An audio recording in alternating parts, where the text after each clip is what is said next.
I don't think that when you have an accident, you imagine that the person that is in charge of your life is going to sexually assault you. After a cycling accident in Surrey 4 years ago, Juliet feared she'd been paralysed. A private ambulance working for the South East Coast Service arrived, but she claims on her way to hospital, she was sexually assaulted. He put his hands in my cycling shorts. He, with his left hand, lifted my shorts up and put his right hand into my shorts. Between your legs? Yes. I was so shocked. I was in a sort of paralysed state, you know, freeze state of trauma. And he had those gloves that paramedics wear, and he very, very slowly and very, very determinedly, still staring at me, slowly unfolded those gloves, took them off his hands, wrapped them up, put them in the bin, and then, without saying or doing anything, went and stood behind my head. I can still feel it. I just lay there, terrified. She reported it to the police and ambulance service. But with no CCTV, it was her word against his. Police eventually dropped the case due to insufficient evidence, and it took SECAmb months to respond, eventually claiming that it was Juliet who'd started to remove her own shorts. Insulted, betrayed, humiliated. Why would somebody imagine I'm going to waste all this time? It's too late for me, but for other people. And that's what they end up saying, that it was down to me. But the South East Coast Ambulance Service has been under fire before. In 2017, a damning report into this trust found a toxic culture of sexual harassment and sexual grooming, bullying, and a fear of speaking out. Change was promised. But whistleblowers tell Sky News things haven't improved.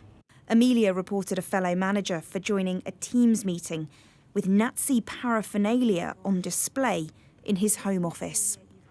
A4 picture of Hitler, giant Nazi flag, the armband and the grenade.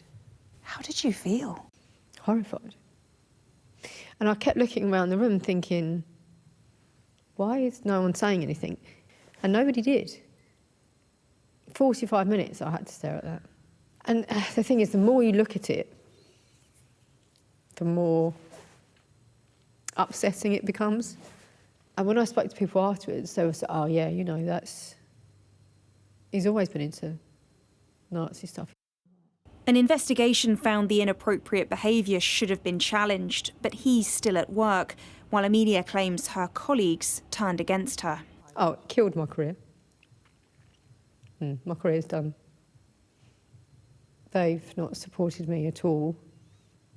At one point, the police were involved, and then 2 days later, I had bags of dog faeces at my house.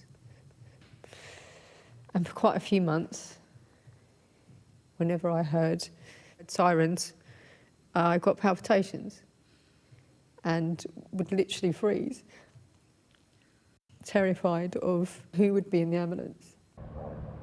More than 4,000 people work for SECAmb from the coasts of Kent and Sussex up through Surrey and towards London. But 900 of them recently responded to a GMB union poll, and they raised real concerns with things like sexual harassment, discrimination and bullying in the job. More than a quarter said they'd witnessed inappropriate conduct, and the same number reported bullying. But a staggering 80% didn't feel confident the trust would support and protect them if they needed to blow the whistle about concerning behaviour. So when people speak out, they become the problem.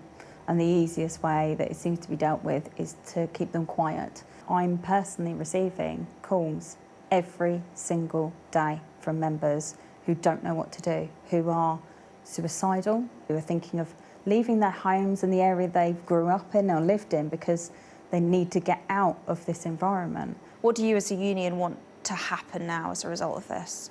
We have written to West Streeting directly about this situation, and we have asked, firstly, we need a full independent investigation, root and branch into the culture of SECAM.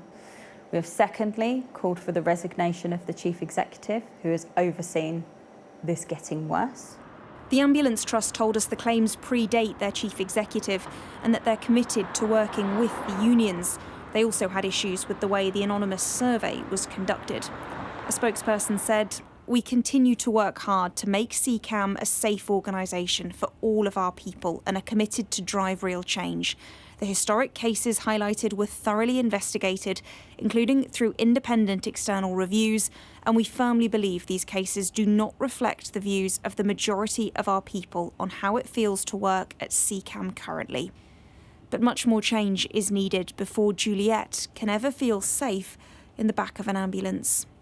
Here are these people who are meant to take care, that actually in times of real distress, who is trustworthy? And do they care enough about your life to honour their position?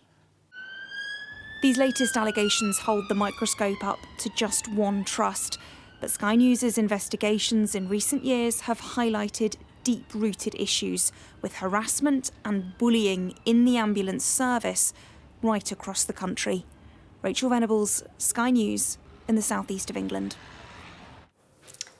Well, a spokesperson from the Department of Health said this. "This is an extremely concerning report and we're looking closely at it. Sexual harassment or abuse within the NHS is completely unacceptable and must be dealt with appropriately."